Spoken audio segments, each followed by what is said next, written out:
prendre Romains chapitre 1er.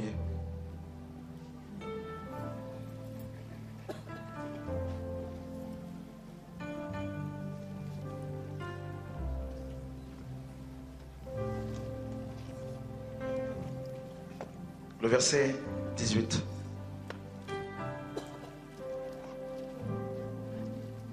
La colère de Dieu se révèle du ciel contre toute impiété et toute injustice des hommes qui retiennent injustement la vérité captive. Car ce qu'on peut connaître de Dieu est manifeste pour eux, Dieu le leur ayant fait connaître. En effet, les perfections invisibles de Dieu, sa puissance éternelle et sa divinité se voient comme à l'œil nu quand on les considère dans ses ouvrages. Ils sont donc inexcusables, car ayant connu Dieu, ils ne l'ont point glorifié comme Dieu, et ne lui ont point rendu grâce. Mais ils se sont égarés dans leurs pensées, et leur cœur sans intelligence a été plongé dans les ténèbres. Se vantant d'être sages, ils sont devenus fous. Et ils ont changé la gloire du Dieu incorruptible en image représentant l'homme corruptible, des oiseaux, des quadrupèdes et des reptiles. C'est pourquoi Dieu les a livrés à l'impureté selon les convoitises de leur cœur. Ainsi ils déshonorent eux-mêmes leur propre corps. Eux qui ont changé la vérité de Dieu en mensonge et qui ont adoré la créature au lieu du Créateur qui est béni éternellement. Amen. C'est pourquoi Dieu les a livrés à des pensées infâmes, car leurs femmes ont changé l'usage naturel en celui qui est contre nature. Et de même les hommes, abandonnant l'usage naturel de la femme, se sont enflammés dans leurs désirs les uns pour les autres, commettant homme avec homme des choses infâmes et recevant en eux-mêmes le salaire qui méritait leur égarement. Comme ils ne se sont pas souciés de connaître Dieu, Dieu les a livrés à leur sens réprouvé pour commettre des choses indignes, étant remplis de toute espèce d'injustice, de méchanceté, de cupidité, de malice, d'envie, de meurtre, de querelle, de ruse, de malignité, rapporteurs, médisants, impies, arrogants, hautains, fanfarons, ingénieux, mal, rebelles à leurs parents, dépourvus d'intelligence, de loyauté, d'affection naturelle, de miséricorde. Et bien qu'ils connaissent le jugement de Dieu déclarant digne de mort ceux qui commettent de telles choses, non seulement ils le font, mais encore ils approuvent ceux qui le font. Paul écrit cette lettre aux Romains. Paul écrit cette lettre aux chrétiens d'origine romaine qui avaient reçu la parole de Dieu, certainement lors de la naissance de l'Église. La Bible nous dit qu'il y avait des nations à Jérusalem dans Acte 2. Certainement il y a eu des gens qui étaient rentrés suite à ce puissant réveil de Acte 2. Ils sont repartis à Rome avec le message, avec la parole. Et cette église va naître parce que Paul n'avait jamais été auparavant à Rome.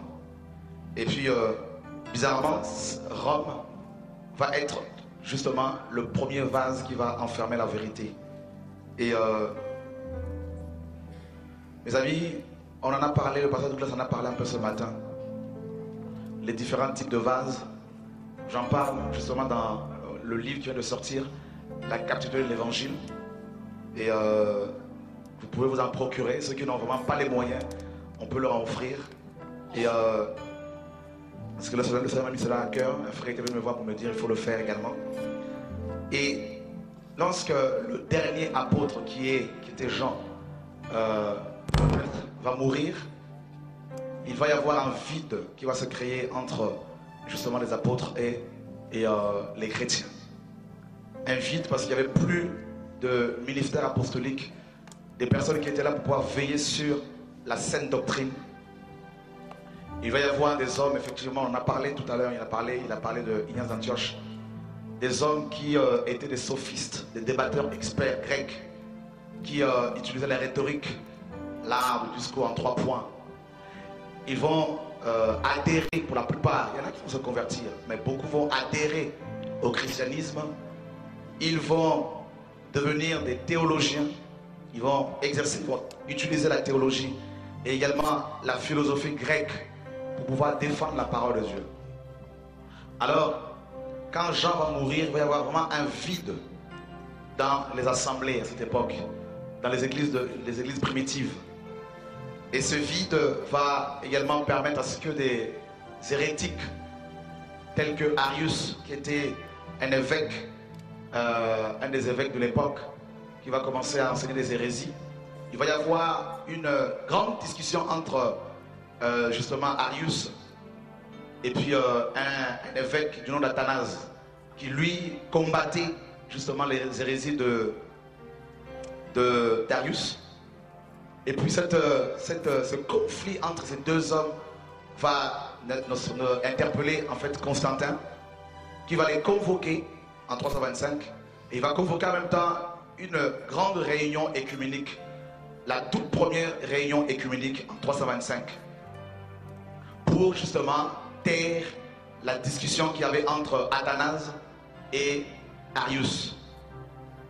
Et cette convocation en 325 de tous les évêques de l'époque va permettre à Constantin, qui n'était pas du tout changé par la parole de Dieu, qui n'était pas du tout converti.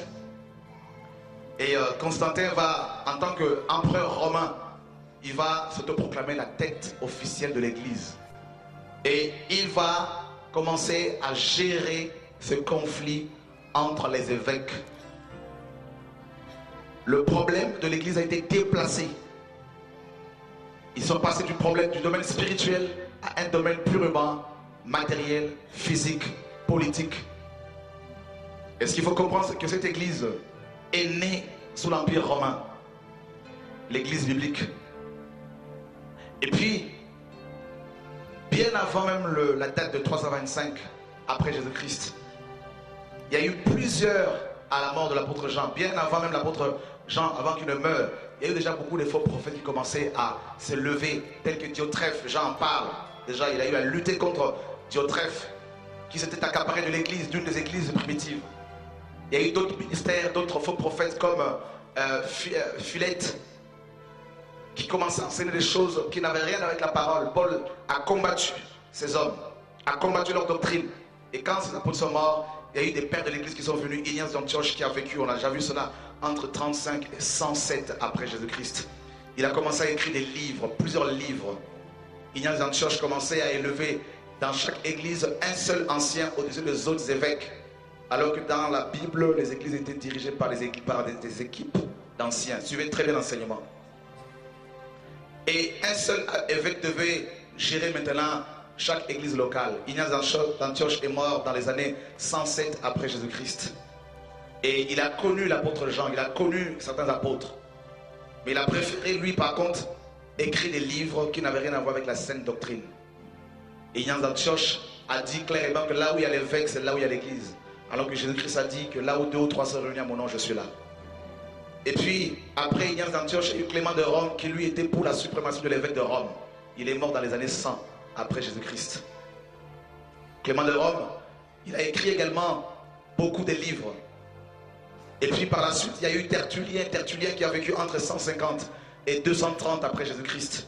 Tertullien qui est le premier auteur chrétien, qui était également un sophiste, à dire dans ses ouvrages, à utiliser le terme Trinité pour définir le Dieu de la Bible, qui reste un mystère même pour les anges. Le Père, le Fils et le Saint-Esprit. Et ils ont établi cette hiérarchie, le Père, le Fils et le Saint-Esprit. Le Père est plus important que le Fils plus important que le Saint-Esprit. Cette hiérarchie qui n'a rien à voir avec la parole de Dieu. On ne peut pas définir, mes amis, un Dieu infini. Ce n'est pas possible. Même l'homme qui paraît petit, mais à l'intérieur de l'homme est infini. Parce qu'en l'homme, il y a plus de 100 milliards de cellules. Donc si déjà on a du mal à définir l'homme, comment peut-on définir maintenant le Créateur? Et alors qu'on a du mal déjà à définir le ciel, l'univers. Alors mes amis, il y a eu Tertullien, qui, comme je le disais, qui a écrit également des livres. Il a mis en place le terme Trinité. Et par la suite, il y a eu Cyprien de Carthage, un autre évêque, avant même le concile de Nicée. Cyprien de Carthage qui lui, quand il s'est tourné vers le christianisme, alors qu'il était un sophiste, quelqu'un qui utilisait la philosophie grecque, la rhétorique, le discours, comment séduire les gens avec le discours. Cyprien dit clairement dans ses écrits que vous pouvez trouver même sur Internet. Cyprien de Carthage, en Tunisie, il dit clairement dans ses écrits que chaque église locale, chaque troupeau du Seigneur doit avoir à sa tête un seul chef. Il a été dans le même sens qu'Ignace d'Antioche. Ils ont fonctionné dans le même esprit. Et Cyprien de Carthage va dire également que celui qui quitte l'église locale perd son salut. Voilà pourquoi beaucoup de pasteurs disent, en utilisant Hébreux 10, 25, n'abandonnons pas nos assemblées comme c'est la coutume de quelques-uns. Alors ils utilisent ce passage-là pour dire que celui qui quitte l'église locale perd son salut. Donc ils ont cet héritage de Cyprien de Carthage. Ça remonte au début du 3e siècle. Parce que Cyprien a vécu entre 200, il est né dans les années 200 et il est mort dans les années 258. Il a vécu plus de 58 ans, moins de 60 ans. Et voilà comment Cyprien de Carthage également, qui va être le premier à utiliser le terme, mes amis, clergé. C'est-à-dire le chef de l'église locale, le clergé. Il est à la base également de la doctrine, ce qu'on appelle le sacerdotalisme, c'est-à-dire la médiation humaine. C'est-à-dire, entre Dieu et les hommes, il doit y avoir un pasteur, pas Jésus-Christ homme, comme 1 Timothée 2,5 le dit, mais un homme, une créature. Voilà comment vos pasteurs vous disent que vous avez besoin de prière, il faut aller les voir, comme ça, eux, ils vont transporter vos prières jusqu'au Seigneur. Et ils ont cet héritage de Cyprien de Carthage. C'est-à-dire, ça remonte dans les années 200, au début du 3e siècle. Quel héritage que nos pasteurs traînent-ils, que nous avons nous-mêmes également traîné, mes amis. Et vous voyez à quel point ces pères de l'église, ces hommes qui étaient pour la plupart des latins et des grecs, qui utilisaient la rhétorique, la sagesse humaine, qui ont, avec leurs livres, posé la fondation du christianisme qu'on nous a prêché, le christianisme dans lequel toi et moi sommes nés. Alors, Cyprien de Carthage, toujours lui, il dit également, comme le clergé juif était payé avec la dîme par le peuple, parce qu'il y en avait 4 sous la loi, la dîme de la personne elle-même, la dîme des pauvres, la dîme des lévites et la dîme des sacrificateurs. Alors comme le peuple juif payait le clergé, son clergé avec la dîme, il faut également que le clergé du christianisme que Cyprien et Ignaz d'Antioche, Tertullien ont mis en place, il faut que ce clergé soit payé également avec la dîme. Donc Cyprien va être le premier auteur chrétien à imposer la dîme au christianisme. Donc si dans nos églises, si dans vos églises, on vous demande la dîme, sinon vous serez maudits, ces pasteurs qui l'enseignent ont leur fondement, tirent leur fondement de Cyprien de Carthage. C'est lui le père de la dîme dans l'histoire de l'église, dans l'histoire du christianisme. Alors, vous voyez qu'il y a eu tous ces hommes qui sont venus bien avant, mes amis, le concile de Nicée. Alors à cette époque, il y avait tellement la confusion dans le christianisme. Il y avait tellement la confusion parce qu'il y avait aussi bien des hérétiques qui enseignaient des choses mauvaises. Et les pères de l'église qui ont voulu défendre la parole de Dieu, au lieu d'utiliser seule la parole et les fondements qui ont été posés par les apôtres, ils ont utilisé leurs propres livres, leur philosophie, et ils ont utilisé la philosophie grecque pour pouvoir défendre Dieu. Alors, il y a eu tellement de confusion que Constantin va utiliser sa position pour pouvoir maintenant taire toutes ces choses. Alors il convoque justement, à partir des années 324, il va commencer à lancer la convocation et en 325 officiellement, il va y avoir cette grande réunion. Il y a eu plus de 315 évêques catholiques qui sont venus du monde entier pratiquement, avec leur soutane pour défendre la sainte doctrine. Déjà à cette époque, la Sainte Seine, le repas du Seigneur était devenu un rituel sacré, le petit bout de pain, et ils avaient déjà annulé une grande partie de la sainte doctrine. Et puis, quand il y a eu cette réunion, ils vont maintenant voter un certain nombre de choses qui vont être le fondement, ou je dirais les fondements de notre christianisme actuel. Ils vont mettre en place l'ordination, le fait d'ordonner des pasteurs, n'est-ce pas, des hommes qu'on appelle pasteurs, avec toute une cérémonie complètement pompeuse. Et ils ont copié les cérémonies d'ordination dans les temples gréco-romains. Comment les Grecs consacraient leurs prêtres. Parce que les Grecs avaient tout un panthéon, n'est-ce pas, de divinités. Il y en avait tellement. Ils avaient des temples et ils avaient, mes amis, également des prêtres dans ce temple. D'ailleurs, dans Acte 17, Paul dit au verset 24, déjà, Paul a eu des problèmes avec les Grecs, avec les philosophes grecs. Si vous lisez tout le chapitre 17 de Actes des Apôtres, Paul dit en parcourant votre ville, vous les Grecs, à Athènes, il y a beaucoup de temples. Il y a même un temple sur lequel il y avait c'était écrit à un Dieu inconnu. Donc les Grecs avaient plusieurs temples et voilà comment Constantin va imiter l'ordination dans ces temples pour l'imposer dans le christianisme. Et à partir de là, on a commencé à ordonner des prêtres avec toute une cérémonie. Donc si vos pasteurs aujourd'hui sont ordonnés avec soutane de plus en plus, avec de l'huile d'onction, il tire cet héritage, mes amis, du concile de Nicée. Lisez la Bible, vous verrez que dans le Nouveau Testament, les anciens étaient, mes amis, reconnus par l'Église. Les diacres étaient reconnus par l'Église. Ce n'étaient pas les apôtres qui les imposaient. C'était l'Église qui avait la responsabilité de choisir, parce que ces hommes portaient leurs fruits, de choisir les anciens qui allaient travailler. Ils ont mis en place également l'hostie, le petit bout de pain rond, qui n'est rien d'autre que la représentation du dieu soleil égyptien que Constantin adorait. Il était un fanatique, il était un adorateur du dieu soleil égyptien, le dieu Mitra. Ils ont mis en place, mes amis, tellement de choses le jour du Seigneur, le dimanche, qui est devenu un jour sacré et un jour réservé aux pasteurs. Vérifiez bien dans vos églises, vous verrez que le dimanche, la semaine, vos pasteurs vous laissent peut-être intervenir, tout ça exhorter, pour ceux qui sont encore, qui aiment encore le Seigneur. Mais pour beaucoup, le dimanche, c'est le jour du pasteur, de l'homme de Dieu. Si ce n'est pas lui qui prêche, c'est un de ses amis qui est invité. Donc, il tire leur héritage également du concile de Nicée en 325. En gros, le concile de Nicée a donné naissance officiellement au premier vase, le vase catholique. Constantin était un Romain. Alors vous comprenez pourquoi Paul parle aux Romains en disant que l'évangile, justement, la vérité est devenue captive. Parce que Paul, selon l'esprit, comprenait que le premier vase naîtrait à Rome. Et comme l'église est née sous Rome, l'église a évolué dans Rome. Elle a commencé à copier l'organisation hiérarchique de Rome. Voilà comment nous avons des chefs d'entreprise maintenant à la tête des églises locales, comme l'empereur romain. À la tête de chaque église locale, vous avez des empereurs, vous avez des chefs qu'on appelle le pasteur. C'est pas, mes amis, c'est pas anodin. Le christianisme qu'on nous a prêché est un christianisme qui a été conçu dans l'utérus du catholicisme romain, enfanté officiellement, n'est-ce pas, le 25 mars.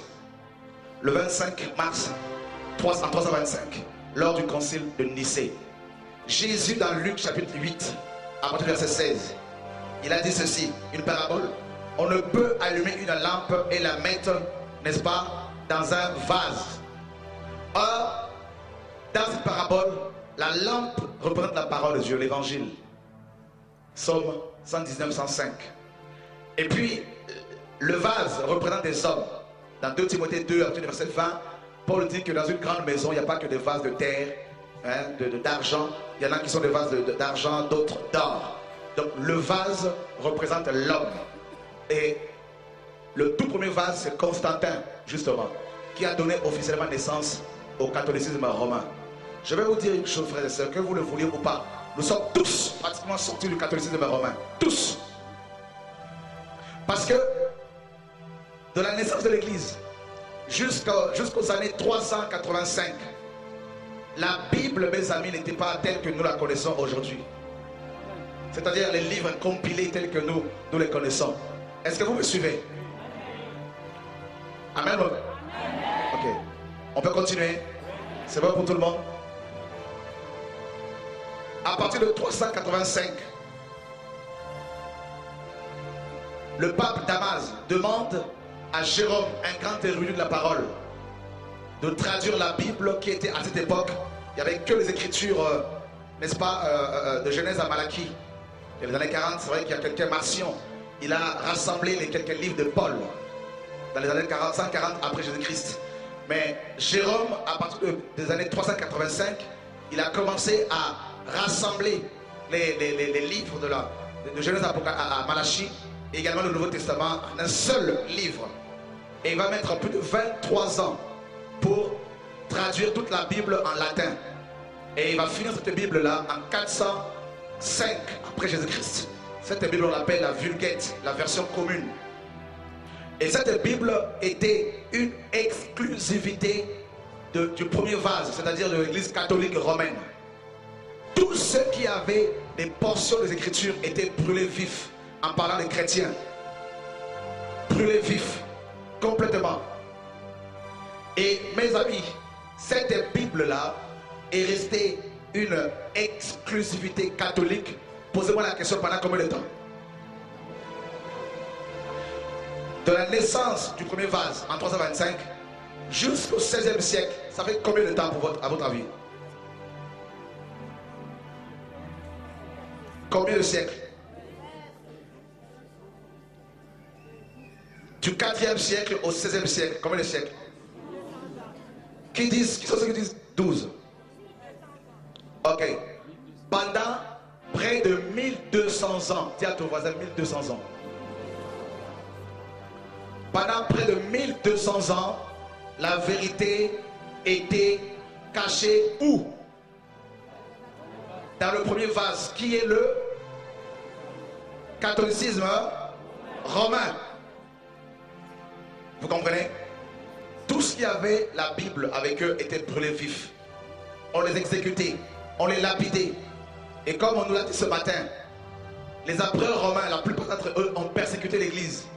Mais la papauté à elle seule a fait plus de 3 millions de morts parmi les chrétiens qui aimaient la vérité. Vous comprenez? Plus de 3 millions. Voilà. Donc en tout cas, dans les statistiques que j'ai, c'est marqué clairement plus de 3 millions. Donc vous vous rendez compte que les véritables enfants de Dieu qui aimaient la vérité comme vous et moi, nos aînés, ont été brûlés vifs, lapidés, sciés, parce qu'ils voulaient, parce qu'ils aimaient cette parole, parce qu'ils aimaient le fondement apostolique, parce qu'ils voulaient vivre l'église primitive. Le premier vase a retenu pendant 1200 ans la vérité captive. Ceux qui voulaient aller vers Dieu, il fallait qu'ils passent par les prêtres, comme nos pasteurs aujourd'hui. Ceux qui voulaient la prière, il fallait qu'ils passent par les prêtres. Et mes amis, laissez-moi nous dire, suivez très bien l'enseignement. Il ne faut pas seulement qu'on soit excitable, hein, excité. Il faut qu'on aime la parole et l'histoire de l'église, parce que c'est notre passé. Nous sommes vieilles, l'église est vieille de 2000 ans. Donc si vous ne connaissez pas votre passé, vous aurez du mal à appréhender l'avenir. C'est important d'être enseigné. Et que cette bande, cette vidéo soit diffusée massivement. C'est important ce que Dieu nous dit ce soir. Est-ce que vous suivez? Donc, maintenant, le catholicisme est revenu le premier vase, a interdit la communion fraternelle, le repas du Seigneur, la Pâque du Seigneur autour d'une table, avec la vraie nourriture, du pain et du vin, comme la parole exige. Ils ont imposé le catéchisme, les enseignements avant le baptême. Si on vous demande d'être enseigné avant d'être baptisé, ça remonte au concile de Nicée. Toutes les personnes qui étaient baptisées dans la Bible, vérifiées, étaient baptisées le jour de leur conversion. Le baptême d'eau était le signe visible de la conversion. Du coup, avec le premier vase, le baptême est devenu plus important que la foi. Alors, ils ont, mes amis, imposé l'habit du dimanche. Vous savez comment nous nous habillons pour le dimanche? Regardez le dimanche, la plupart de vos pasteurs sont en costume cravate. C'est ils ont imposé une tenue du clergé. Le clergé doit s'habiller d'une façon différente pour se différencier des autres. Et puis, pendant 1200 ans, l'église romaine a régné. A régné. C'est grave. La vérité était cachée dans ce vase. Mes amis, vous pouvez la cacher pendant 2, 3 ans, 4 ans, mais 1200 ans. Entre-temps, il y a eu des hommes et des femmes qui étaient utilisés par le Seigneur, mais ils ont été lapidés, traités d'hérétiques, traités de magiciens, de gourous, de faux prophètes, antéchrist. Le catholicisme, le premier vase, a fait la guerre aux réformateurs, aux défenseurs de la saine doctrine. Pendant des années et des années, la Bible dit, ils n'ont pas aimé leur vie jusqu'à craindre la mort. Et ils ont connu la mort à cause de la vérité qu'ils avaient prêchée. Mais Dieu, dans son amour, va susciter les hommes. Suivez très bien. Calvin en France, Luther en Allemagne, Zwingli en Suisse. Dieu va susciter Jean Hus, n'est-ce pas, en Europe de l'Est. Dieu va commencer à les susciter pratiquement en même temps. Mais bien avant eux, il y a eu d'autres précurseurs, comme Farel, qui était aussi un catholique, et qui même dans ses écrits dit, moi Farel, j'ai longtemps cru que l'hostie que j'avais entre mes mains, c'était elle, mon seul véritable Dieu. Et mes amis, Farel a commencé à prêcher la vérité. Il était persécuté. Il a préparé la voie à Luther, à Calvin. Dieu commençait 1200 ans après à sortir l'évangile du premier vase, des hommes et des femmes qui étaient dans le premier vase, qui étaient en prison dans la dénomination catholique romaine. Le premier vase, il y avait le peuple de Dieu qui était là-dedans, qui cherchait Dieu avec leur cœur, qui désirait la vérité. Le Seigneur, par son esprit, a commencé à mettre l'amour de la vérité dans leur cœur, à ouvrir leurs yeux. Ils ont commencé à se lever. Des voix ont commencé à se lever, à monter, à dénoncer l'apostasie au sein du système catholique du premier vase. Ils ont été persécutés. Il y a eu Calvin, Luther, tout ça qui ont commencé à parler. Luther était dans sa bibliothèque en train de lire la Bible qui était complètement dans la poussière. Il cherchait la vérité. Il sentait qu'il était condamné, qu'il n'avait pas l'assurance du salut. Et à cette époque, pour être sauvé, il fallait payer, mes amis, les indulgences. D'ailleurs, pour votre information, la dîme dans vos églises a remplacé les indulgences. Il y a même des gens qui ont des visions, qui écrivent des livres, qui vous disent qu'ils ont été au ciel et qu'ils ont vu des gens construire des maisons parce qu'ils payent, ils donnent l'argent. Personne ne peut construire sa maison en donnant l'argent au ciel. C'est Jésus qui a dit, je m'en vais vous préparer une place.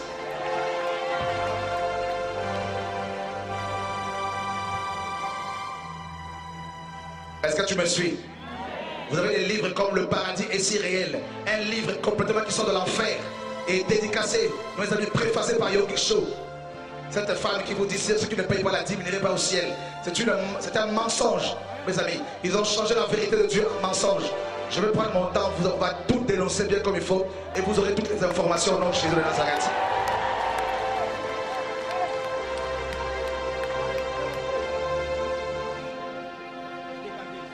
Alléluia. Quelqu'un m'entend-il ce soir? Qu'on nous tue, si c'est la volonté du Seigneur, ce n'est pas un problème. Nous sommes déjà au ciel. On a hâte de rencontrer l'époux.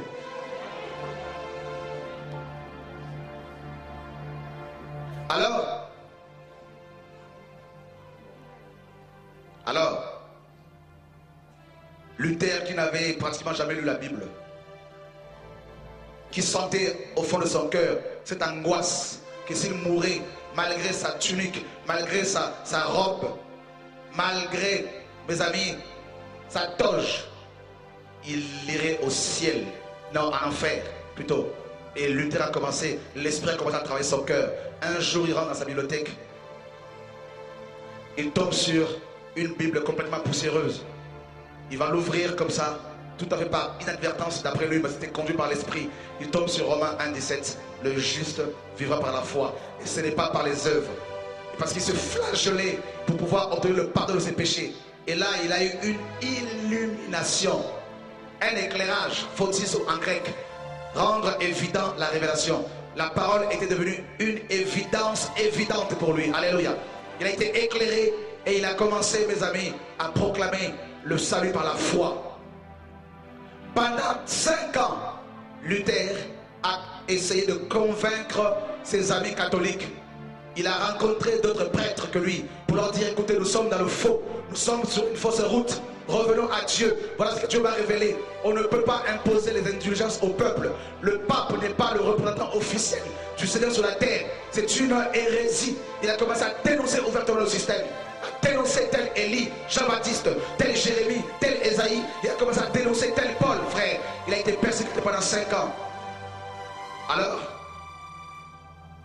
mes amis, il va afficher sur la chapelle du château de Gutenberg 95 thèses, c'est-à-dire des vérités qu'il avait découvertes dans la Bible, pour asseoir, n'est-ce pas, sa doctrine, pour asseoir son message. Et il va y avoir au moins 5 principes sur la scripture, l'écriture seule, et non les traditions humaines sur lesquelles le premier vase est basé, les traditions des pères, comme les pharisiens le firent, mes amis, avant, à l'époque de Christ. Et il dit également l'église est réformée. Deuxième principe. Et toujours à réformer. Il a commencé à dénoncer, à proclamer la parole. Un seul Dieu, une seule foi. Il a commencé à proclamer 5 ans. Persécuté pendant 5 ans. Il a tenu ferme. Et puis 5 ans après qu'il ait eu affiché ses 95 thèses, le peuple qui passait devant ce château lisait ces 95 thèses et les yeux du peuple commençaient à s'illuminer. Il y a eu une révolution qui a commencé à prendre place dans le cœur des enfants de Dieu, de ceux qui sont destinés au salut, à recevoir la lumière de Dieu. Ils ont commencé à s'illuminer, à s'illuminer. Il y a eu une révolution, frère. Alors, 5 ans après, il va être excommunié, littéralement arraché du corps de Christ. D'après le premier vase. Si tu sors de l'église universelle, l'église catholique, catholique veut dire universelle, alors vous n'êtes pas sauvé. Alors là, Luther s'en va, il va être soutenu par des princes allemands qui étaient acquis pour la cause, n'est-ce pas, du message de Luther, qui sont opposés, n'est-ce pas, au catholicisme romain. Il va y avoir une scission, mes amis, et puis le protestantisme va naître, va prendre de l'ampleur d'abord en Allemagne. Et Luther va être utilisé par Dieu pour sortir la vérité du premier vase du catholicisme romain. Et mes amis, il va commencer à prêcher le message du temps partout. Et l'Europe a commencé à être embrasée par son message. Et il y a eu d'autres messagers, Calvin, qui étaient touchés par la suite, et d'autres qui ont commencé à prêcher le même message que Luther partout. Et ce n'était pas évident, mais ils ont proclamé la vérité, la justification par la foi.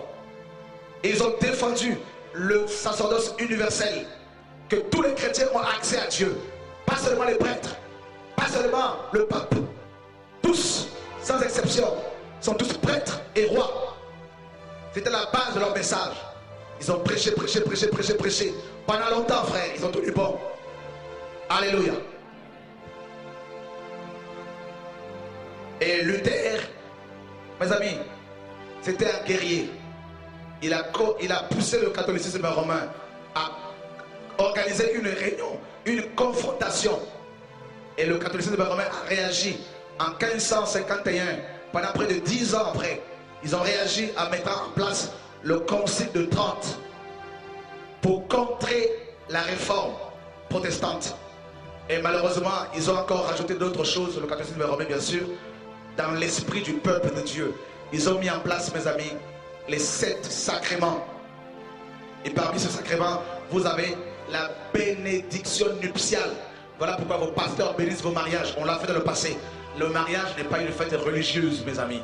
Avec vos robes blanches, tra-la-la-la, ta-la-la-la, tout ça. Alléluia. Ouais. Ça choque, hein? Ça fait du bien. Dis à ton voisin, ça fait du bien. Vos pasteurs, vous leur avez donné trop de pouvoir. C'est l'homme qui marie sa fille, nous dit la parole. C'est la famille qui marie leurs enfants. Ce ne sont pas les pasteurs. La bénédiction. Et vous savez les bagues que vous avez là. Ce n'est pas un péché, attention. C'est culturel. Ils ont dit, bon, maintenant il faut bénir ces anneaux qu'on appelle alliance. Dieu conclut l'alliance entre toi et lui dans le cœur. On attribue à ces anneaux un pouvoir protecteur. On dit, il faut l'avoir comme ça, tu ne vas pas être dragué. Si Satan veut te draguer, il va te draguer, même si tu as une bague.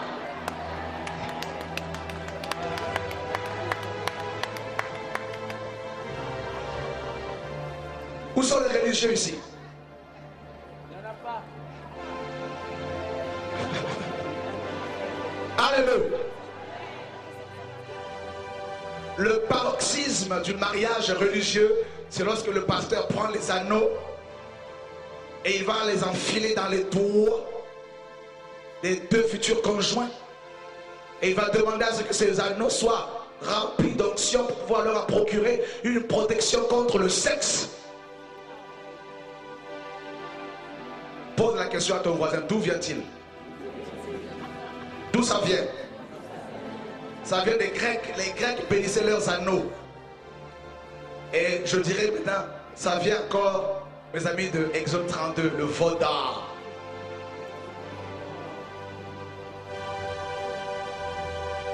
Dieu dit, je serai une feu, une flamme de feu autour de ma maison pour pouvoir la protéger contre les allants et les venants. C'est Dieu qui protège nos couples, frères. C'est Dieu qui mélange l'éternel camp autour de ceux qui les craignent pour les arracher du danger. Nous sommes devenus tellement religieux, mes amis. Bref, vous avez compris? Dis à ton voisin, tu vas sortir d'ici complètement épuré.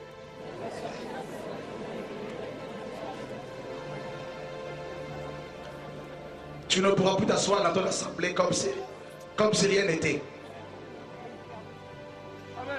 Sinon tu seras hypocrite à vie. Alléluia.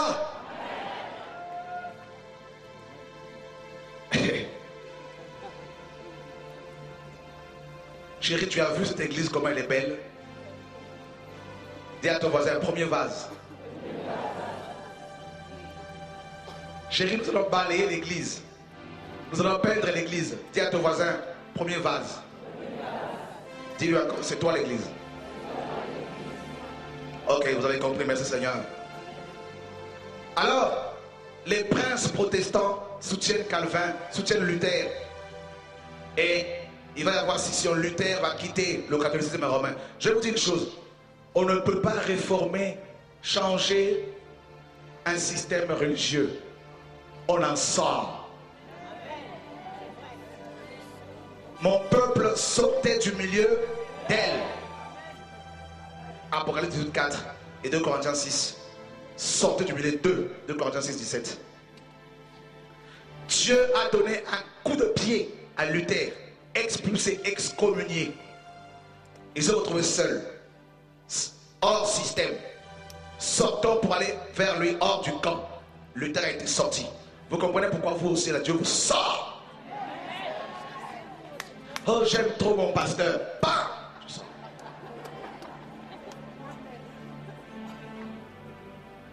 Il y en a là, vous allez voir. Vous allez voir. Il ne fallait pas venir ici.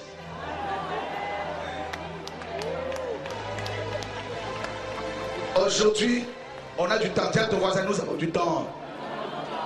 Voilà. Les 2 premiers jours, c'était du chauffement. On s'est réchauffé un peu là. Ok. Dieu donne un coup de pied à Luther, il sort, excommunié, on l'a sorti du corps de Christ, entre guillemets. Alors, Luther a continué. Vous savez, quand vous avez reçu la vérité, vous ne pouvez plus la cacher. Il a continué à répandre la parole, partout. Et le protestantisme naquit.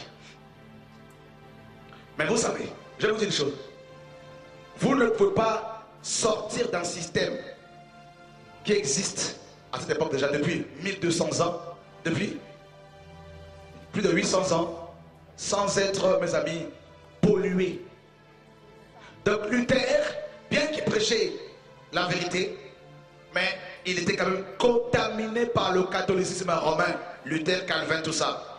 Et pour les protestants, écoutez-moi, est-ce que vous savez que Calvin, alors qu'il prêchait la vérité, il a fait brûler un autre réformateur du nom de Michel Servet, un Suisse qui disait que non, la Trinité n'est pas un mot biblique. Et Calvin a été jusqu'à Genève pratiquement. Il a accusé cet homme et Michel Servet a été brûlé sur un bûcher. Il était au bûcher, brûlé vif. Et Calvin a acclamé. Voilà votre héritage protestant. Vous continuerez toujours à protester? Alors, un petit coucou à la Fédération protestante de France.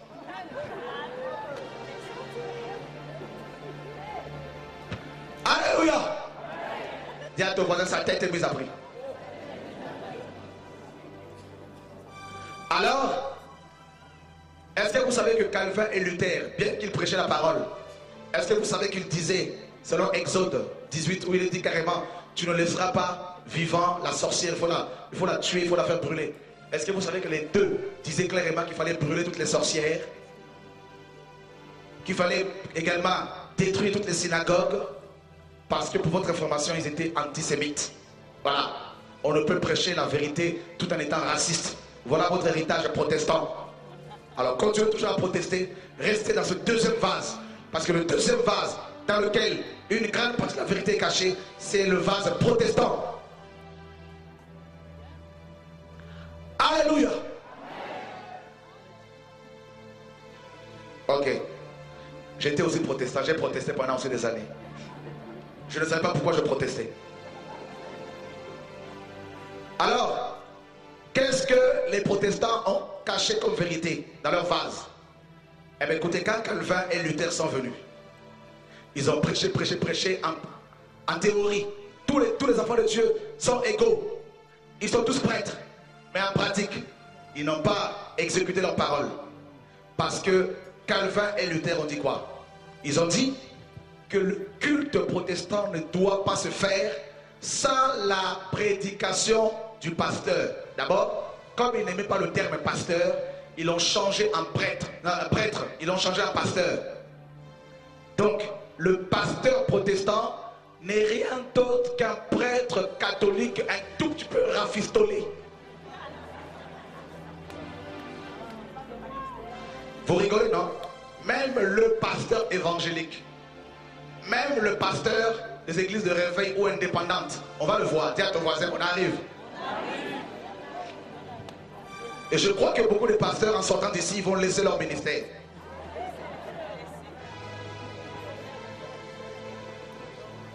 Alléluia.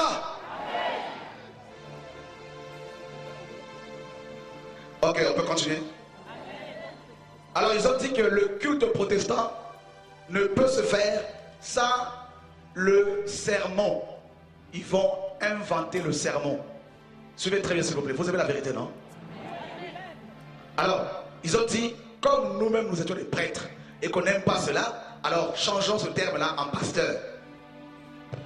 Lisez dans le Nouveau Testament, il y a une seule mention du mot pasteur. Éphésiens 4, 11. Plus de 80 mentions du fonctionnement ou du ministère apostolique. Alors eux, ils ont dit non. Alors le prêtre n'est plus le prêtre, c'est le pasteur maintenant. Alors comme le paroxysme du culte ou de la messe catholique, c'était lorsque le prêtre soulevait l'hostie. Là, c'était vraiment le summum de la messe catholique. C'est encore le cas. Alors ils ont dit par contre, le paroxysme du culte protestant, c'est quand le pasteur vient libérer son sermon. Prenez vos Bibles. Vérifiez. Pas aujourd'hui. Vous ne verrez nulle part un seul verset où on parle du sermon. Il n'y en a pas. La manière dont nos pasteurs nous enseignent, nous prêchent chaque dimanche. Vérifiez. Dis à ton voisin, vérifie. Écoutez, il y a une différence entre le sermon et la prédication ou l'enseignement. Il y a une différence entre le sermon et la parole de Dieu. Le sermon, mes amis, regardez dans vos cultes d'église chaque dimanche. Vous verrez que vous pouvez avoir tout. Il peut y avoir tout. Il peut manquer de tout, je dirais. Mais sauf la prédication du pasteur. Vrai ou faux?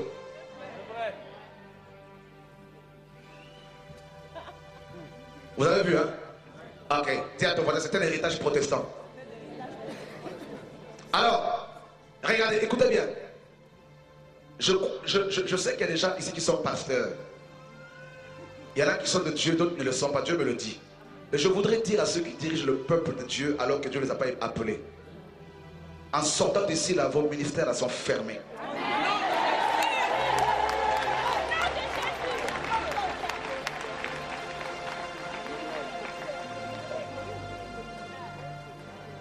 Vous allez dire quelle prétention, c'est pas votre problème. Ça s'appelle l'autorité de Dieu. Je dis qu'on a notre temps. Vous allez arrêter ce ministère et vous allez vous inscrire à l'ANPE pour travailler.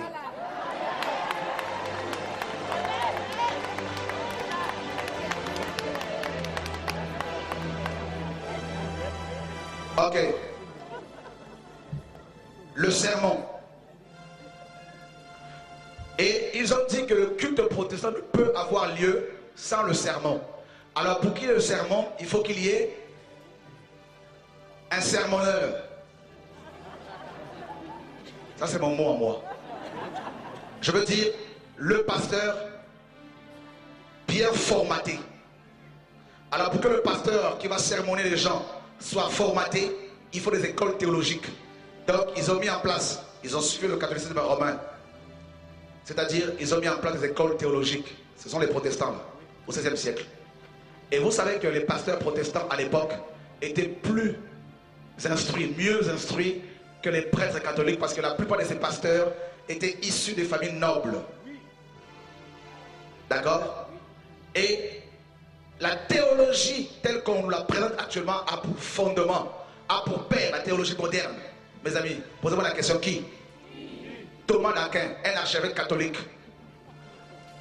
Et le père de la théologie, tel que en fait, le mot théologie même, c'est carrément Aristote qui l'a mis en place. Ou Platon, pardon.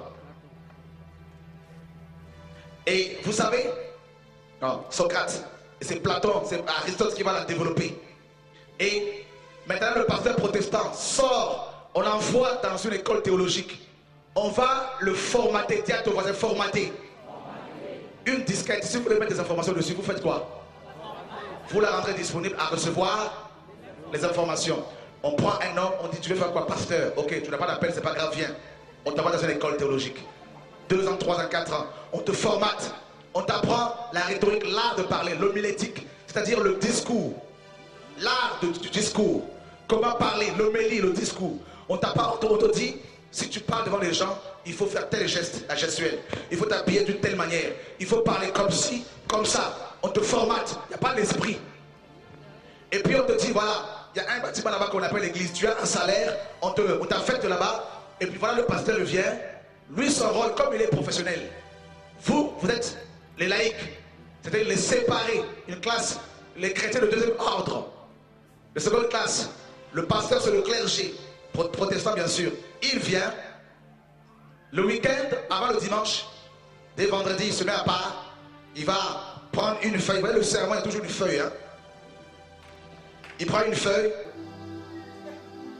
Parce que le sermon, en fait, c'est le discours en 3 points. C'est Aristote qui a mis cela en place. L'introduction, le sujet et la conclusion. Voilà le sermon de l'église protestante. Maintenant, il y a l'introduction.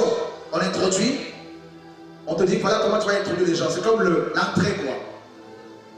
Et puis, maintenant, tu vas développer. C'est le sujet principal. Et puis la conclusion, le dessert. Et maintenant, à chaque fois que le pasteur va parler, il revient sur la feuille. Alléluia! Michael, toi et moi, nous sommes formatés par la religion. Alors Dieu nous sort de là. Les véritables prophètes n'ont pas de feuilles. Les enseignements et les prédications dans les églises primitives étaient sporadiques et impromptus. Le Seigneur dit lorsque vous serez devant, dans Marc 13, les autorités, c'est-à-dire les hommes de ce monde, et devant les pharisiens, ne vous posez pas la question, qu'est-ce que vous allez leur dire? Car le Saint-Esprit vous dira ce qu'il faut. Chiche.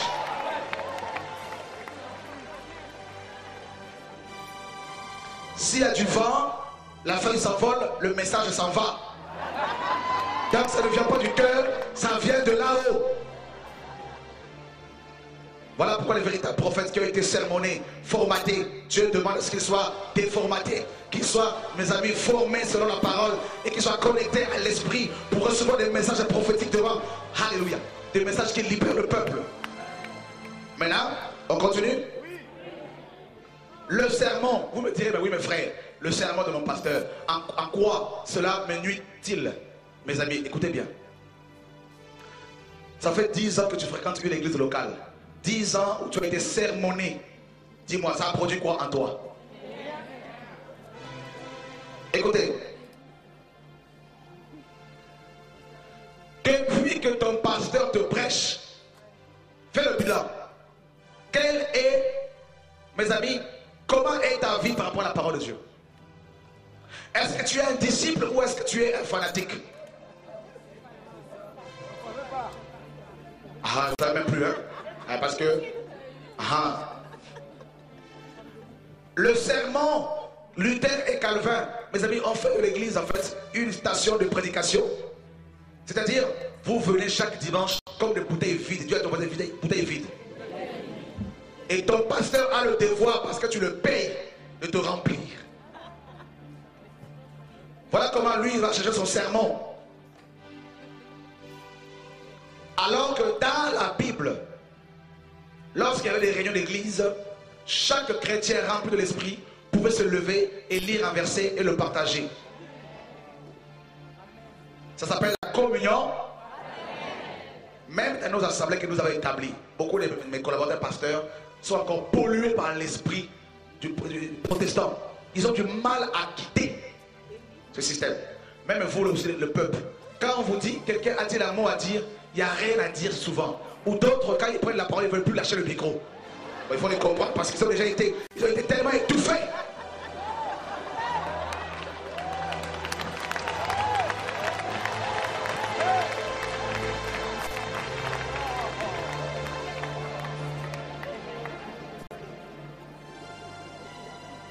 Quelqu'un qui a été étouffé pendant 15 ans, vous lui donnez la parole, mes amis. Il va rattraper toutes ces années, mais pas en un jour quand même. Alléluia! Mes amis, qui sont ceux qui aiment la parole de Dieu? Qui sont ceux qui la méditent?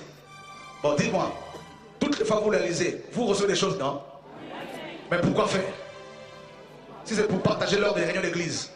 Alors le serment vous dit, non, chut, lisez la Bible, nous vous rendons la Bible, nous la sortons du premier vase, mais par contre, gardez cette vérité pour vous. Ne la partagez pas parce que c'est le pasteur qui est la bouche de Dieu. Donc le serment fait du pasteur la bouche autorisée du Seigneur sur la terre ou de l'église locale. Donc du coup l'église est devenue, le pasteur est devenu une grande bouche, une grosse bouche, et vous des petites oreilles. Alléluia! Voilà comment le pasteur, maintenant, il faut qu'il se respecte. Il se met en costume, cravate. Il a un gros sac. Parce qu'il y a le sermon. Et vous, vous êtes là, prêche, pasteur.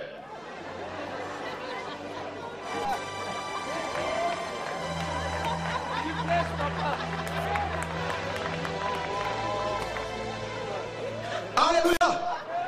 Bon, si le pasteur n'est pas là, il va prendre son téléphone, il invite un de ses copains qui sont dans la même clique, qui lui aussi a le sermon dans son cœur. Il vient aussi, il vous sermonne. Levez la main, dites, pasteur, j'ai une question. Chut.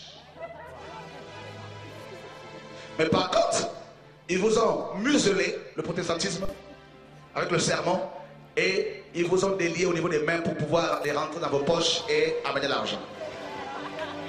C'est la seule liberté qu'ils vous ont laissée. Ça va chauffer, hein?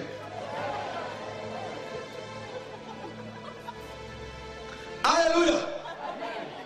Tu rigoles, hein? Tu reçois la délivrance en même temps. Mes amis, après ces enseignements-là, je ne sais pas encore dans quelle église vous allez rentrer. Là. Mais je bénis le Seigneur. Même dans nos assemblées, là, mes amis, il faut que les choses changent.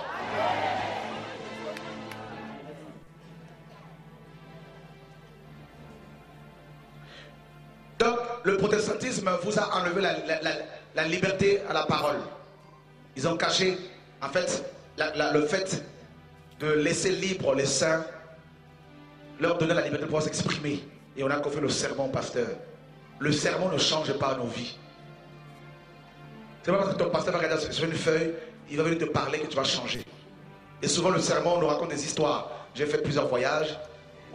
J'étais en vacances. J'ai 3 chiens, j'ai des chats, j'ai voyagé en première classe, j'ai dormi dans un hôtel 3 étoiles. On s'en moque, frère! Bon, ils ont, le protestantisme également avec ses collaborateurs, Calvin a dit, ils ont confié deux choses au pasteur, 2 responsabilités. Le sermon, la célébration de l'Eucharistie, deuxièmement. Et puis Calvin s'est dit non, il faut qu'on rajoute une 3e chose. Il a mis en place la cure d'âme. C'est Calvin qui est l'auteur de la cure d'âme. Vous savez pourquoi vos pasteurs vous curent les âmes, mes amis? Toutes ces années, ton âme est curée, tu as toujours des démons en toi, toujours des problèmes, cure d'âme, cure d'âme. Tu remplis une fiche comme si tu es dans un hôpital, mes amis, comme pas possible. Donc ça, vous le connaissez déjà. Alléluia! Ça fait du bien. Hein? Maintenant, le rôle du pasteur, c'est de curer ton âme. Voilà pourquoi, si ton pasteur ne vient pas chez toi, tu pleures. Et il ne visite jamais les gens. Mais ma Bible me dit, aimez-vous les uns. Le protestantisme a dit que le pasteur t'aime seulement. Il va te rendre visite. Si tu es malade, il va à l'hôpital, tout ça. Mais Jésus demande à tous ses disciples de se visiter mutuellement, de s'encourager mutuellement, de s'aider, de s'exhorter. Regardez bien la plupart des verbes dans le Nouveau Testament, ce sont des verbes pronominaux. Exhortez-vous les uns les autres. Encouragez-vous, enseignez-vous, prêchez. Il y a une communion bilatérale. Alors,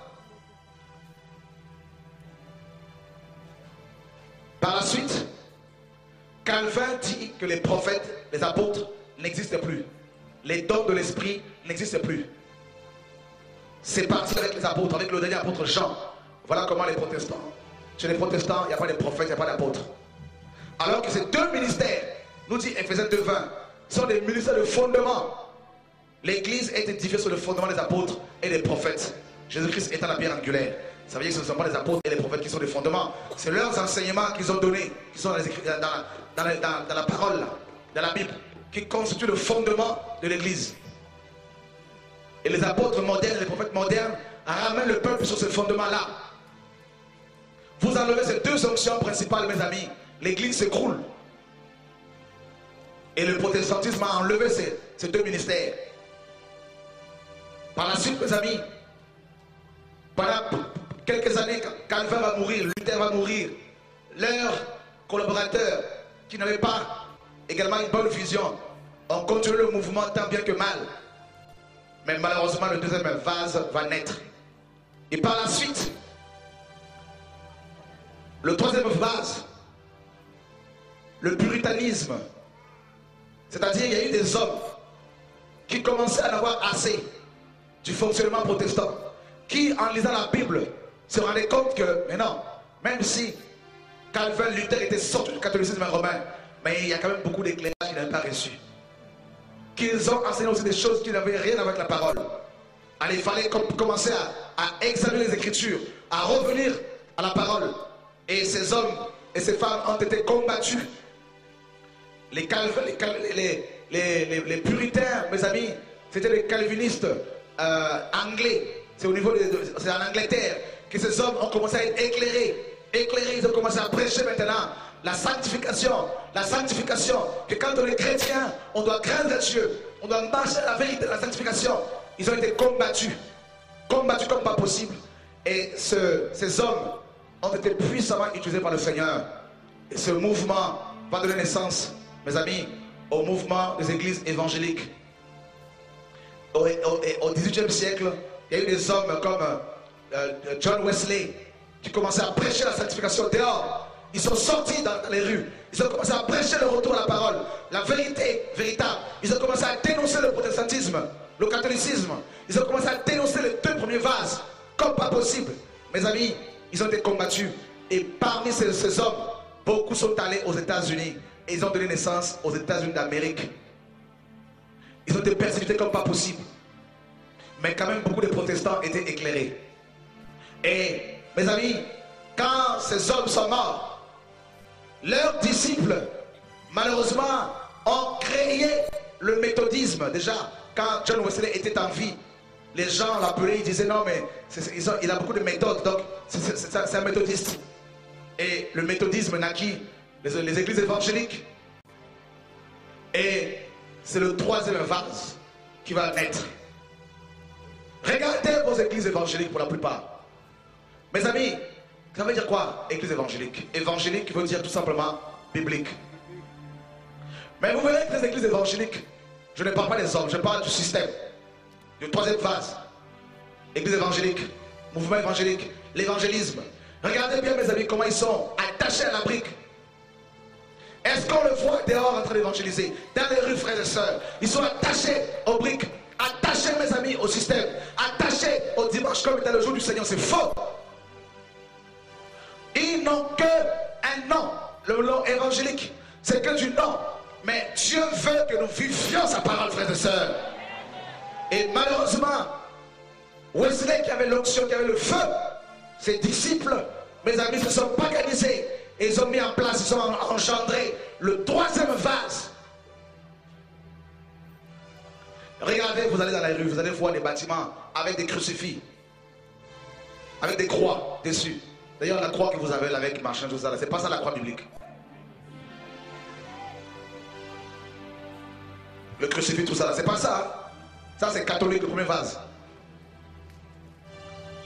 C'est un objet de malédiction. La croix, c'est l'arbre de vie, pour votre information. Les persécutions. Alors, vous allez voir les bâtiments qu'on appelle, c'est bien écrit, hein, église et... Ah, c'est pas ça l'église. Ce sont les hommes. Amen. Ce troisième vase, mes amis, a perduré. Alors qu'au départ, la vérité était prêchée. Regardez les pasteurs évangéliques. Mes amis, c'est comme les pasteurs protestants. Il n'y a pas tellement de différence. Pas tous, mais la plupart. Et puis Dieu de son amour, il a suscité d'autres ministères. Des hommes comme Parade qui commençaient à prêcher la vérité. Des hommes qui allaient à contre-vent, à prêcher, à dénoncer le premier vase, le deuxième vase et le troisième vase, à prêcher la vérité. Revenez à Dieu, revenez à la parole, à l'église biblique. Ils ont été baptisés dans le feu, ces hommes. Et puis, il va y avoir un noir américain que très peu de gens connaissent. Par la suite, après Parham, un noir américain du nom de William Seymour, à Los Angeles, en 1906, à Azusa Street. Il avait une église paganisée, bien sûr. Et il priait avec beaucoup de noirs. Et il y a eu l'onction qui est venue, le réveil. Ils ont reçu le parler en langue. Et des hommes quittaient l'Europe, l'Australie, quittaient, mes amis, la Suède, tout ça, pour aller à Los Angeles et voir le réveil qui avait sonné. Et quand ils arrivaient là-bas, des blancs, des noirs, ils étaient baptisés dans le Saint-Esprit. Alors qu'il y avait beaucoup le racisme à l'époque. Mais mes amis, on ne voyait plus la couleur. Parce que les gens avaient soif. Les gens étaient fatigués des systèmes. Et ils repartaient avec le feu du réveil. Ils repartaient avec l'onction divine. Avec les dons de l'esprit. Dieu, avec le protestantisme, Dieu a restauré, mes amis, le sacerdoce universel. Avec le mouvement évangélique, Dieu a restauré le message sur la sanctification. Avec, mes amis, le mouvement pentecôtiste, le quatrième vase, Dieu a restauré la manifestation des dons de l'esprit. Et mes amis, le monde avait connu un puissant réveil. Il y a eu des hommes comme, mes amis, Robert, Edouard, que Dieu a utilisé, un jeune de 25 ans, le réveil du pays légal. Il y a eu le feu, mes amis. Il y a eu deux femmes que Dieu a utilisées, deux femmes de deux sœurs de plus de 80 ans. Il y en a une qui était aveugle pour amener un puissant réveil dans les îles hybrides. Dieu a suscité des hommes pour sortir son peuple, pour sortir la vérité de la captivité de ces vases. Et le quatrième vase va naître, le mouvement pentecôtiste à Azusa Street. Le mouvement pentecôtiste va prendre l'ampleur dans le monde entier. Mes amis, en France, dans les années 30, il y a eu Douglas Scott, un Anglais que Dieu a envoyé ici, qui a commencé à prêcher la sanctification, à prêcher la vérité, à prêcher le message du temps, à dénoncer le système. Il allait de ville en ville, il prêchait la vérité, il est passé par le Havre, il y a eu un puissant réveil, il y a eu des guérisons, des miracles, il a dénoncé le péché, l'apostasie. Mes amis, c'était la continuité du mouvement pentecôtiste, mes amis. Et puis, Douglas Scott a été utilisé par le Seigneur pour donner naissance au mouvement des assemblées de Dieu dans toute la France. Il y a eu un puissant réveil. Dieu a visité cette nation, frère. Et mes amis, les assemblées de Dieu, c'est la continuité du mouvement pentecôtiste, l'église de Christ. Et malheureusement, les assemblées de Dieu sont devenues aussi, mes amis, le quatrième vase, le protestantisme, le pentecôtisme, le quatrième vase. Aujourd'hui, on vous dit aux assemblées de Dieu que si vous les quittez, vous perdez votre salut. Et vous verrez que chacun de ces vases a aussi ses propres écoles théologiques. et ses propres interprétations de la parole de Dieu. Je dirais, ces vases interprètent la parole avec des lunettes dénominationnelles. Vous êtes dans l'assemblée de Dieu, on vous dit, l'onction, c'est pas tellement ça. Il faut seulement le parler en langue. Mais la manifestation de don de l'esprit, guérison, miracle, délivrance, ils ont caché les vérités. Ils ont caché, mes amis, le Saint-Esprit. La vérité est cachée bien comme il faut. Et ils ont une approche qui n'a rien à voir avec l'approche que Paul avait des Écritures, mes amis. Paul était illuminé, Paul était éclairé. Et voilà comment beaucoup parmi vous, moi y compris le passé, parce que je suis né dans une assemblée de Dieu, dans une église pentecôtiste, et j'ai évolué chez les baptistes, mes amis, formaté comme pas possible.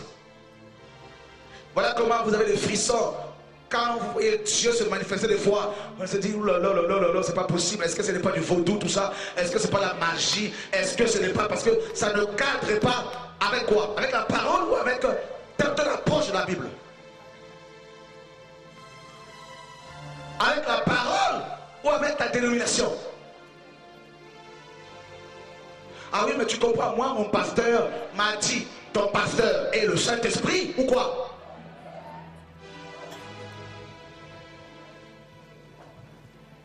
Quelqu'un m'entend-il ce soir? Où sont les protestants qui s'élèvent les mains un peu?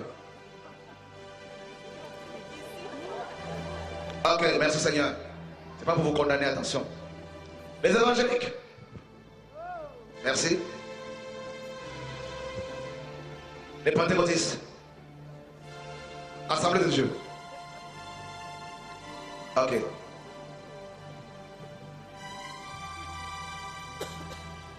Malheureusement, les églises pentecôtistes ont construit des bâtiments, construit des cathédrales.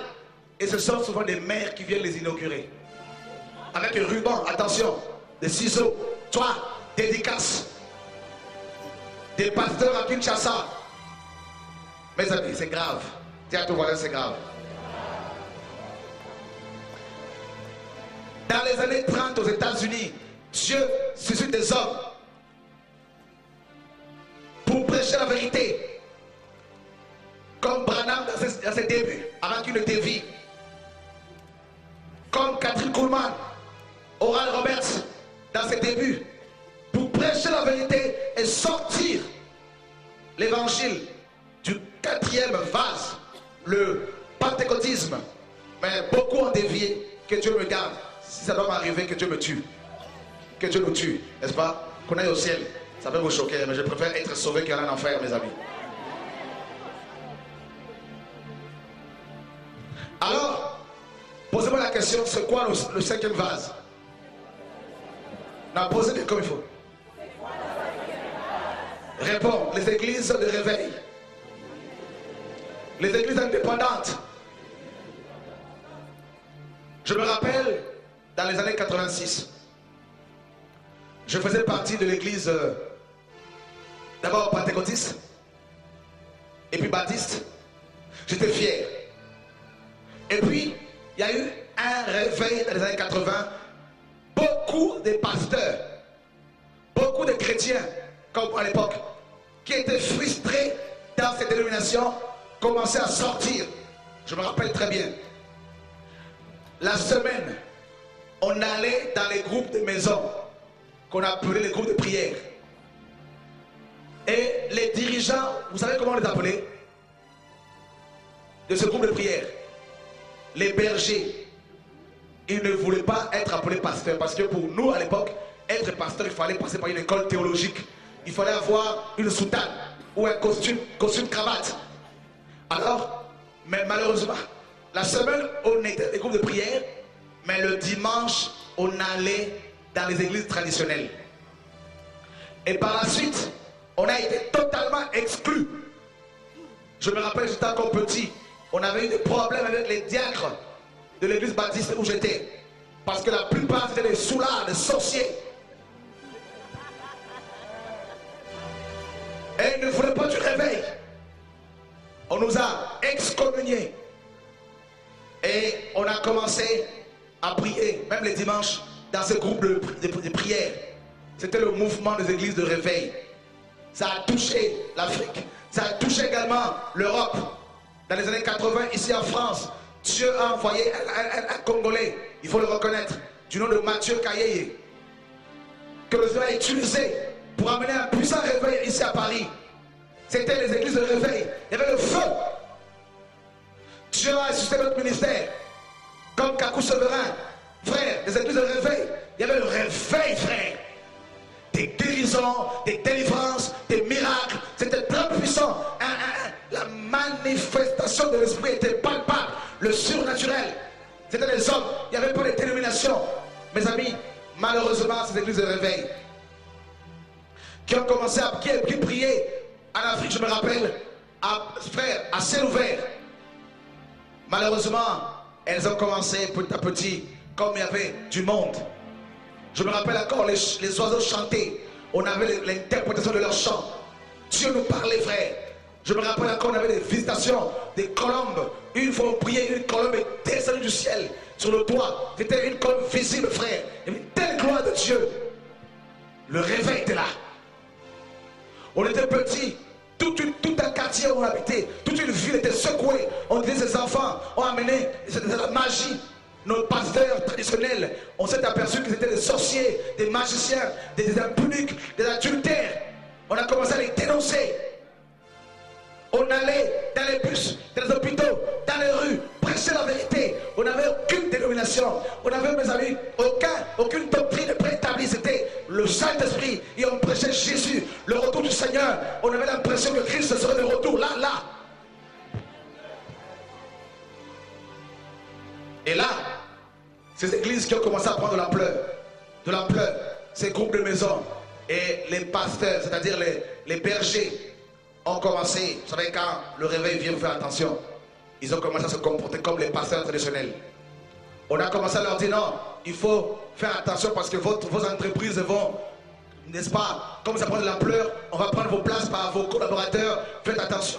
Alors ils ont commencé à aller dans les écoles bibliques, théologiques. On a commencé à les formater comme le pasteur protestant, évangélique, Assemblée de Dieu, à les formater. Et ces églises de réveil ont commencé à créer leurs propres écoles, comme le catholicisme est le premier vase, comme le protestantisme le deuxième vase, comme l'évangélisme le troisième vase, comme le pentecôtisme le quatrième vase. Le cinquième vase, les églises de réveil ont commencé à créer leurs propres écoles, leurs propres instituts bibliques. Et ceux qui ne sortaient pas de ces écoles, mes amis, n'étaient pas acceptés. Et malheureusement, ces bergers ont commencé à porter aussi le nom de pasteur,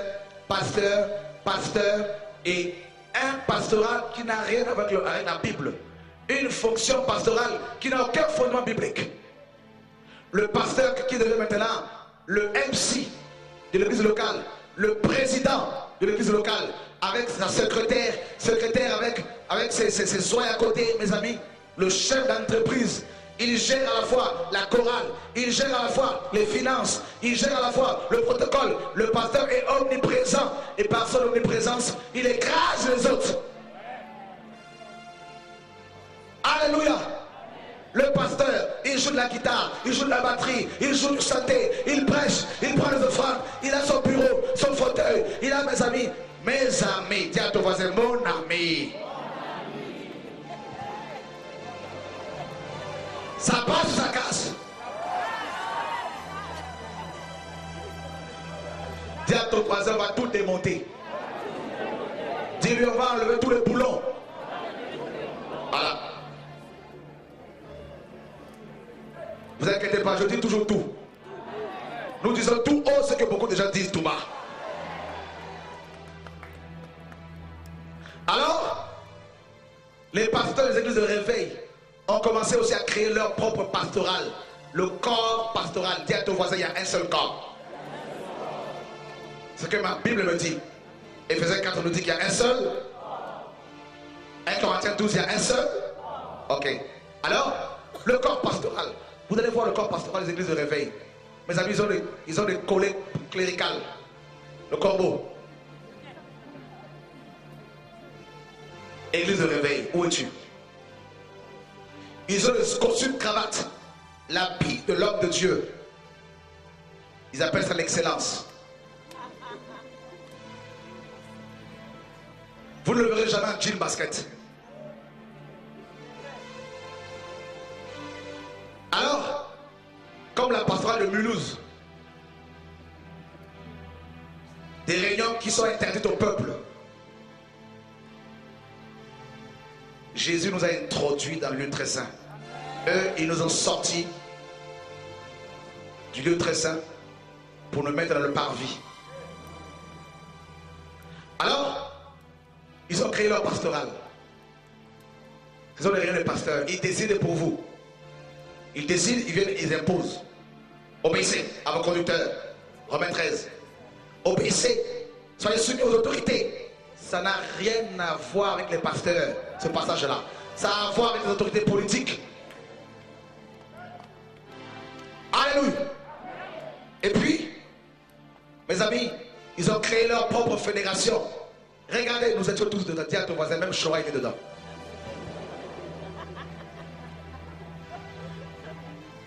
Regardez toutes les dénominations qu'ils ont mis en place. Alors eux, ils n'ont pas créé une seule dénomination comme le protestantisme, le catholicisme. Ils ont créé plusieurs choses. Les églises de réveil, ça c'est plus grave encore. Alors qu'ils avaient la vérité, ces pasteurs, ces hommes. Vous allez voir, église Rehoboth, église de réveil.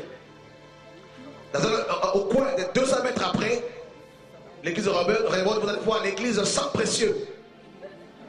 400 mètres après, vous allez voir église la manne cachée. 600 mètres après, vous allez voir la manne révélée. 1000 mètres après, 1 kilomètre. Vous allez voir, mes amis, église Bethel. 50 mètres après, vous avez l'église Elim. Elim, pour nous les Français, Elim. Alléluia. Et voilà comment les églises de réveil ont essaimé toutes ces dénominations. En fait, quand un homme reçoit l'appel, même si ce n'est pas le cas, il doit aussi chercher un nom. Donc du coup, on cache la vérité dans cette nouvelle prison. Une dénomination. Alors, c'est grave, frère. Les églises de réveil n'ont plus rien de réveil. Vous savez, une des caractéristiques du réveil, c'est quoi? Le réveil, c'est quoi? C'est une prise de conscience de son environnement, de son état. Quand on se réveille, on est conscient de son environnement. Alors, dès qu'on pense à l'église de réveil, elles ont quoi, mes amis, de réveil? Il n'y a pas la sanctification. On ne vit pas la sanctification. On prêche. On est dans la cigarette, on est dans la drogue, on est dans l'impudicité, la masturbation. On est dans la cupidité, mes amis. Le message qui prime, c'est l'argent, l'argent, l'argent, l'argent, l'argent. Si ce n'est pas l'argent, mes amis, c'est la mort spirituelle. On rentre, le pasteur avec sa guitare, il vient, il joue, il joue, il joue. Si une sœur, comme à Lille, veut chanter, on dit, tais-toi. Où est la liberté? Huguette, tu te rappelles? C'est la mort. Je vous ai dit que cette église est morte, Huguette. Dites-moi, où est le réveil? La mort. Dieu avait suscité ces hommes et ces femmes pour prêcher la vérité. Et regardez le nom de ces pasteurs qui avaient reçu le message. Comment ils sont devenus, mes amis? Des dieux. On les adore. On chante en leur honneur.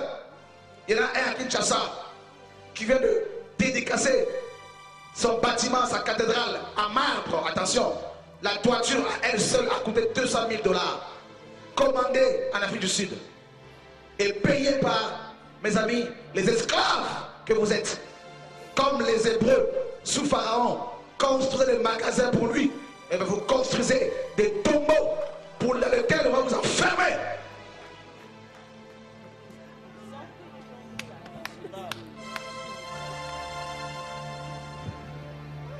Alléluia. Regardez ici en France. On est en France ici. Regardez toutes ces cathédrales. Les églises de réveil au départ. feu. Mais les réunions sont devenues méthodiques. La liturgie, on sait comment ça commence, comment ça finit. Il n'y a plus la place à la spontanéité. L'esprit ne surprend plus personne. Ils ont des programmes préétablis du 1er janvier au 31 décembre. Oui, dans 3 mois, nous allons recevoir un grand homme de Dieu. Dans 5 mois, il n'y a que ça, mes amis. Des prédicateurs qui viennent des États-Unis, parce que pour nous les Français, Dieu est américain.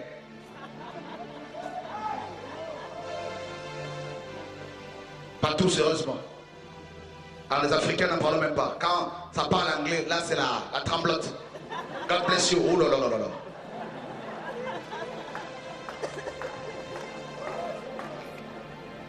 Alléluia.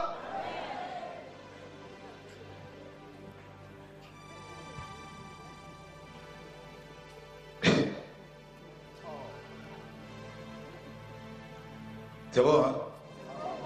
C'est bon?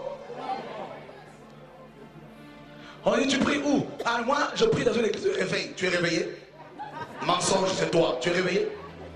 Faux papier, c'est toi. Tu es réveillé? Tu prends ton passeport, tu envoies au pays pour que les gens viennent avec. Tu es réveillé? Tu conduis sans assurance. Tu es réveillé? Tu ne respectes pas la loi française. Tu es réveillé? Dis à ton voisin, voleur!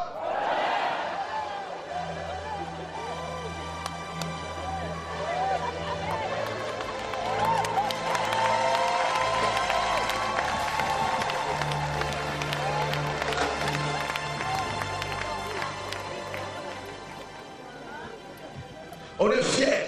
Chaque dimanche matin, alléluia, alléluia, on va. On dit, tu vas où? Je vais à l'église. Le lundi, tu vas au travail, tu mens à ton patron. Je suis malade pour qu'on te fasse, mes amis. Tu mens pour qu'on t'arrête. Où est le réveil? Tu vis en concubinage depuis 10 ans. Tu vas chanter à la chorale. Où est le réveil? Ton pasteur le sait. Mais comme tu donnes l'argent, tu soutiens son ministère, il ne te dénonce pas. Où est le réveil? Dis à ton voisin, tu es sur le chemin de l'enfer.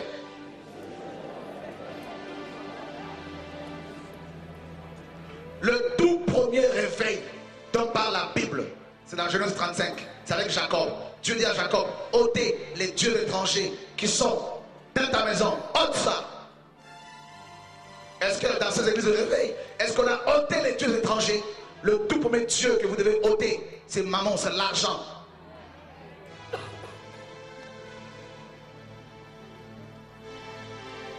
On invite des prophètes qui viennent ici, dans ces églises de réveil, soi-disant, mes amis, qui viennent, qui font des appels de fonds. Je vois ici quelqu'un qui a 10 000, qu'ils viennent. Là-bas, je vois quelqu'un avec 500 euros. Vous allez être bénis. Je vais prier particulièrement pour vous. Dis à ton voisin, voleur.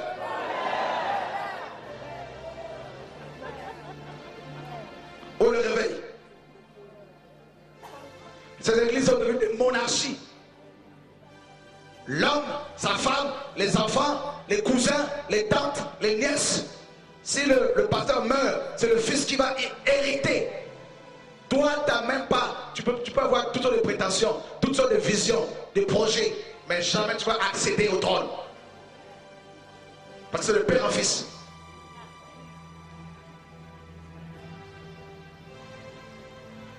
Oui, c'est Aaron et ses enfants. On a remis à l'ordre du jour l'ancien régime.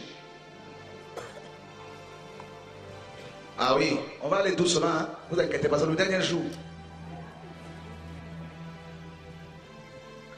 Alléluia! On est là, on chante, on dit église de réveil. On a des drapeaux partout. On vous fait comprendre que le monde est déjà dedans.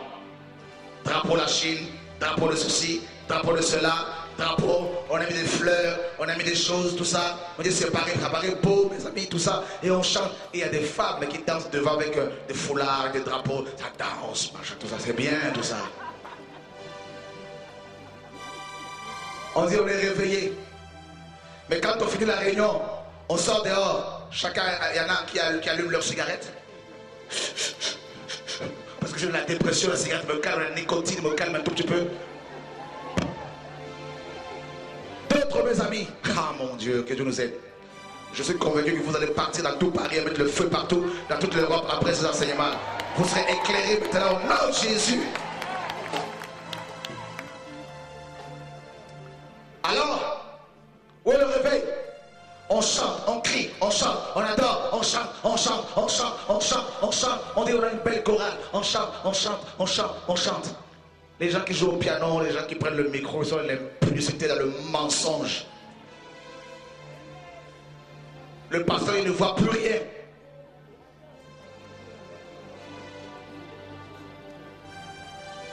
Il n'y a plus rien.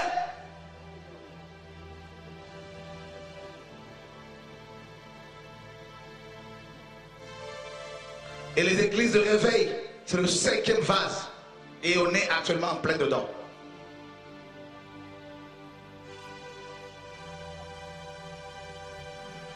Regardez comment on vous presse comme du citron. Vous rentrez dans ces bâtiments riches, vous en sortez appauvris.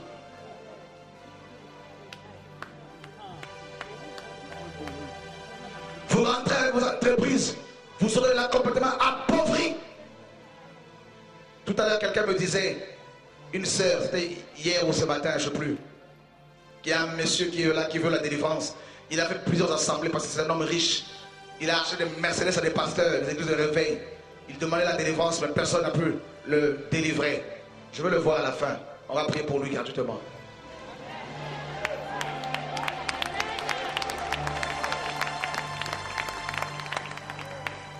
Il prêche un message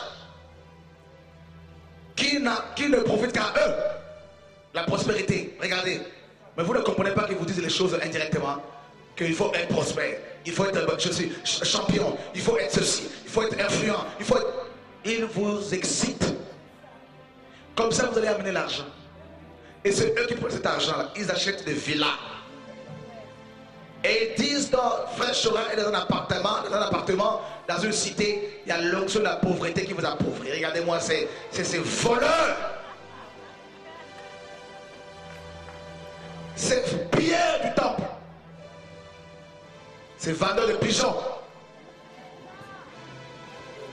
Et pour les Africains, écoutez-moi les Africains, vous qui vous dites réveillés, dans ces tombeaux où vous allez vendre de la chikwang, du manioc, vous les femmes, du parfum que vous achetez en Tunisie, tout ça pour aller pour revendre ici, de la contrefaçon. Dans l'assemblée, j'étais à Allen, dans une église allemande, depuis de 300 Allemands, lors d'un séminaire, il y a quelques mois, peut-être 2 ou 3 mois. Dieu me pousse pour aller voir un groupe africain, quelque part, dans un coin. C'était vraiment le Saint-Esprit. Je les ai vus, ces femmes, en train de vendre de la chikwang.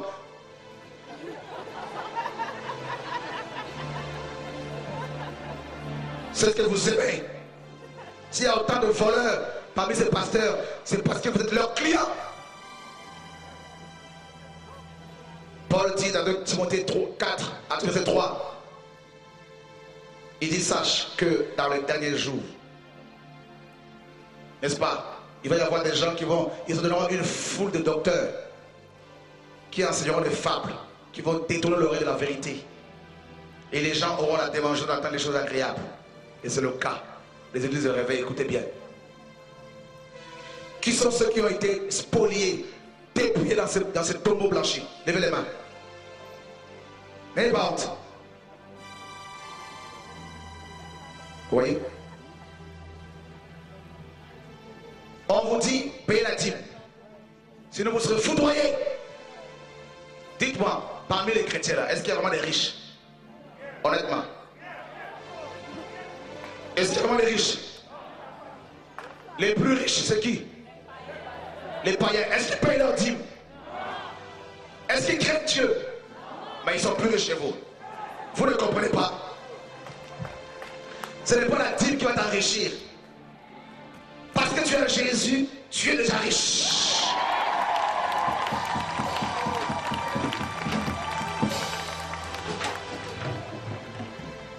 La richesse véritable, c'est la crainte de Dieu, la sanctification et par-dessus tout, la vie éternelle. C'est la richesse par excellence. C'est ça que Dieu veut que tu aies. Vos pasteurs des églises de réveil sont devenus des collecteurs d'impôts, comme Matthieu. Ils ont les cahiers de la dîme. Il y en a carrément, ils sont sophistiqués. Ils ont des ordinateurs maintenant. Alléluia! Pasteur, commencez à dire au peuple que la dîme n'est plus l'actualité. Dites-le clairement. Fermez les portes là-bas. Il faut que les pasteurs ici restent ici.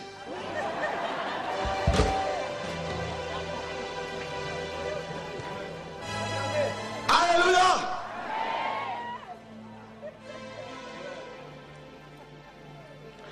Oh, la Pentecôte, église de réveil. La Pentecôte, nous sommes dans le dernier vase, hein, église de réveil. La Pentecôte, tout le mois d'avril, il y a un mouvement, on dit Pentecôte ici, là. La Pentecôte, quand elle est descendue, le Saint-Esprit dans Acte 2, quand l'Esprit est descendu au jour de la Pentecôte. Avant la Pentecôte, les gens étaient où? À quel endroit? Dans la chambre? Ok. Quand l'Esprit est descendu, est-ce qu'ils se sont enfermés encore? Ils sont. Donc si tu vis la Pentecôte, tu seras dehors. Dehors. C'est ça la Pentecôte. On est dans les rues. Alors, avec tout ça, tous ces vases, vous comprenez que Dieu est en colère. Parce que si l'évangile véritable est caché au peuple, automatiquement, les gens sont captifs. Parce que Jean 8, 32 dit, vous connaîtrez quoi? Et la vérité, est-ce que c'est en allant dans les camps bibliques que vous allez être délivrés? Camp militaire. Mais si la vérité est cachée, qui peut te rendre libre?